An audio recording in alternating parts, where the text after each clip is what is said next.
ఒక సమయంలో ఒక వ్యక్తి ఇంటికి వచ్చి, ఏమయ్యా యథార్థానికి నీ భార్య చనిపోయి 3 నెలలు అవ్వాలి, ఇప్పటికి నువ్వు భార్యాహీనుడు అయిపోవాలి, నీ జాతకంలో గ్రహాలంత భయంకరంగా ఉన్నాయి, అయినా నువ్వు ఇంత సంతోషంగా ఉన్నావు, ఇంత నవ్వుతూ ఉన్నావు, కనీసం నీ భార్య మృత్యు వరకైనా వెళ్ళొచ్చిందా? నిజం చెప్పని అడిగాడు.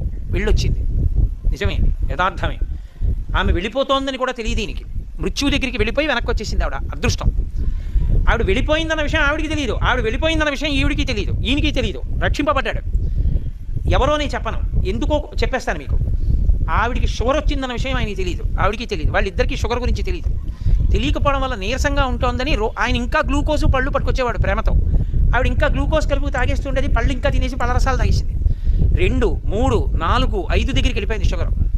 తెలియదు వాళ్ళిద్దరికీ షుగర్ గురించి.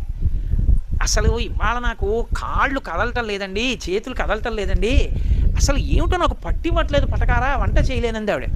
అంటే ఆయన అన్నాడు, ఏమిటి అలా ఉందంటున్నావు, ఓసారి ఫలానా డాక్టర్ గారి దగ్గరికి వెళ్ళి చూపించుకో అని ఆయన వెళ్ళిపోయాడు. ఈ అమ్మాయి డాక్టర్ గారి దగ్గరికి వెళ్ళింది. ఆ డాక్టర్ గారికి ఎందుకో అనుమానం వచ్చి, అది మన జాతి గొప్పతనం ఏమిటంటే భగవంతుడి ప్రార్థన చేస్తే భగవంతుడు రక్షిస్తాడని ప్రార్థనలు చెయ్యం మనం. భగవంతుడిని ప్రార్థన చేస్తే వైద్యుడిగా రక్షిస్తాడు. కృతజ్ఞత వైద్యుడికి. ప్రథమో దైవ్యోభిషకో, వైద్యుని యందు బుద్ధి ప్రచోదనం చేస్తాడు. వాడి బాధ ఏమిటో పసిగట్టే శక్తి వైద్యుడికి ఇస్తాడు. ఆయన ఎందుకో బ్లడ్ టెస్ట్ చేశాడు. చేసి, అమ్మ మీ ఆయన ఫోన్ నెంబర్ ఇయ్యనా? డాక్టర్ గారే ఫోన్ చేశాడు. ఏమయ్యా మీ ఆవిడ ఇంకో అరగంట ఉంటే చాలా గొప్ప, నువ్వు వచ్చేసి తొందరగా. ఆయన గబగబా తిరిగి వచ్చాడు. తిరిగి వస్తే, అసలు ఇలా ఎలా బతికుందయా మీ ఆవిడ, నాకు అర్థం కాలేదు, ఈ పాటికి ఎప్పుడో పోవాలి కోమాలోకి, కనీసం మూత్రపిండాలు ఏమన్నా పోవాలి, ఎలా బతికుందయా అని షుగర్కి వైద్యం మొదలెట్టాడు. ఆవిడ బతికి బట్టగట్టి.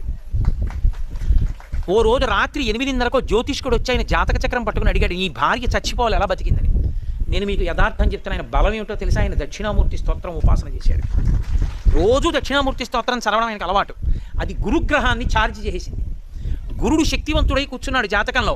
గురుడి అనుగ్రహం ఉన్నంతకాలం పాపగ్రహాలు ఏం చేయలేవు, అడ్డుపడిపోతాడంతే.